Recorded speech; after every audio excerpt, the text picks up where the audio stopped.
Hello everyone, welcome back to Kirklees Guitar School. In today's riff lesson, I'm going to teach you the main parts for Eric Clapton's version of Cocaine.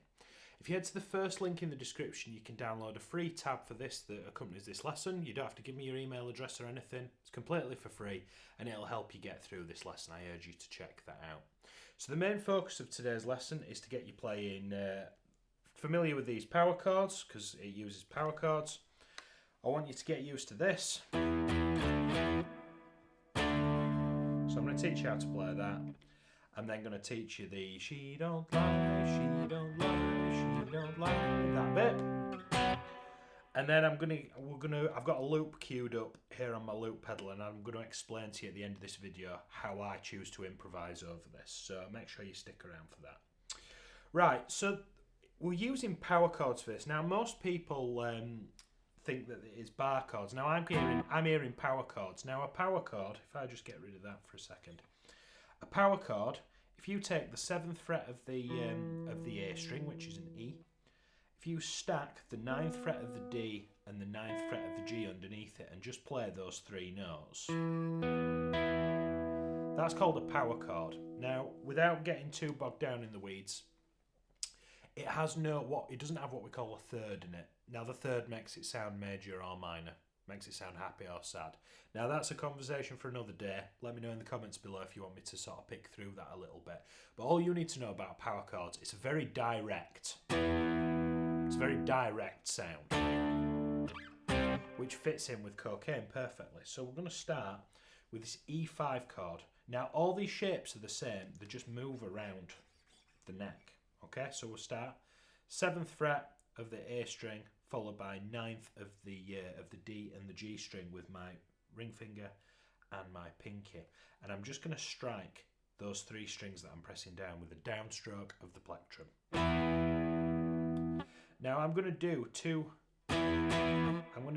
strikes of that E5 chord. Now, if you're struggling to get that pinky down there, or you don't seem to have the articulation, you can just play the 7 on the A and then 9 on the D if you want, but it doesn't have the octave in it, and it doesn't have that sort of really direct sound. But it is a workaround if you're struggling. So I'm going to play that E5 twice. I'm then going to move that shape down 2 frets to this D note here on the 5th fret of the A string. So I've got 5 on the A, 7 on the D, 7 on the G, and I'm going to play 2 more. Sorry, no, just 1 more, look. And then we come back to that E. So you're going to go E, E, D, E. Sorry, my mistake. This should have an E above it. I'll make sure to sort that out after before I put it on the website. It's almost a bit it's a bit Sabbathy, isn't it? So we've got E, E, D, and then back to E. This is called a rest. Now what that means is after you've played this E note here, I want you to physically touch the guitar. You don't have to do it with both hands, one or the other is fine. But I want you to cut the note short because we've got a big long D5 chord here. Now, I'm choosing to use this rest, I'm choosing to use my picking hand. And can you see I'm just resting? I'm not in a rush to get there, I'm not hitting the strings. It's just enough to mute it. And now, this D5, you're going to play this here. And then I call these washing lines. They're technical terms of tie. What that means is, you're going to play this D5 chord and you're going to hang on to it. You're going to sustain the note for so long that it actually bleeds over into the next bar. This is why these notes have brackets around them. You don't have to play it twice. You play that D5 and you hang on until you do it again.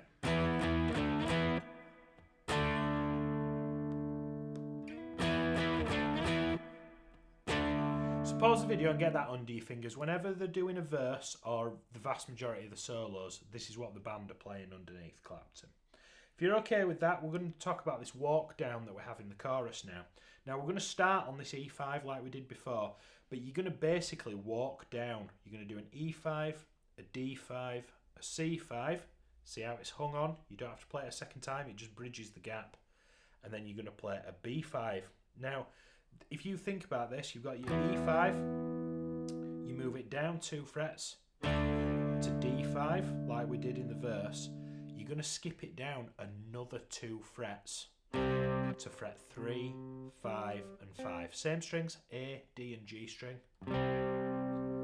And then instead of going down 2 frets and following the markers on the fretboard, you're going to go to the 2nd fret and play a quick, short, sharp B5 chord, and then see there's another rest. Now after you've played that B5 chord over there, you'll hear Clapton say cocaine. She don't lie, she don't lie, she don't lie, cocaine. And he goes back to the verse.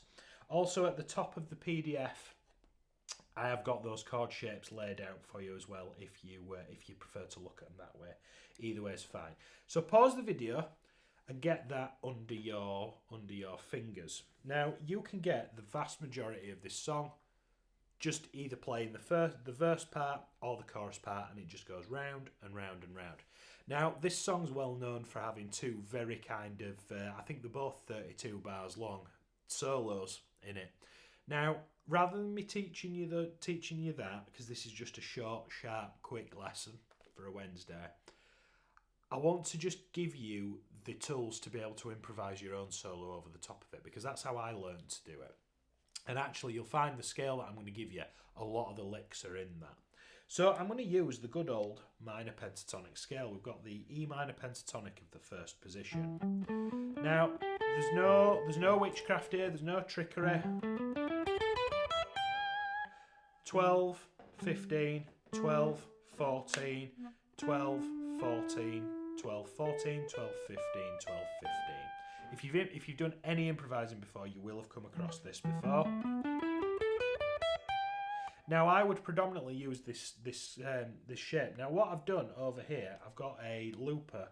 I've got a loop set up where I'm playing a few and then a few. Now, if you've got the means to do that at home, play the verse 4 times and then the chorus once and set that to loop. I think that's what I've done here. And practice playing this pentatonic scale up and down it and see if you can do a little bit of improvisation around it. And I think you'll be really pleased with the results. Let me show you what I mean.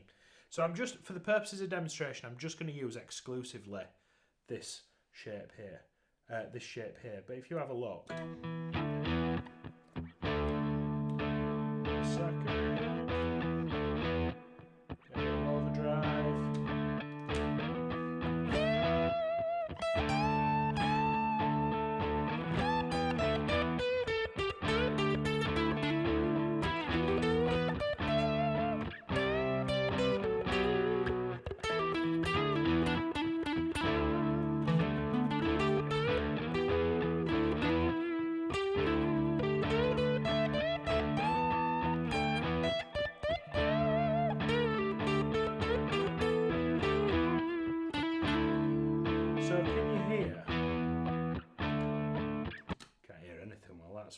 So sorry, my setup's just a little bit new.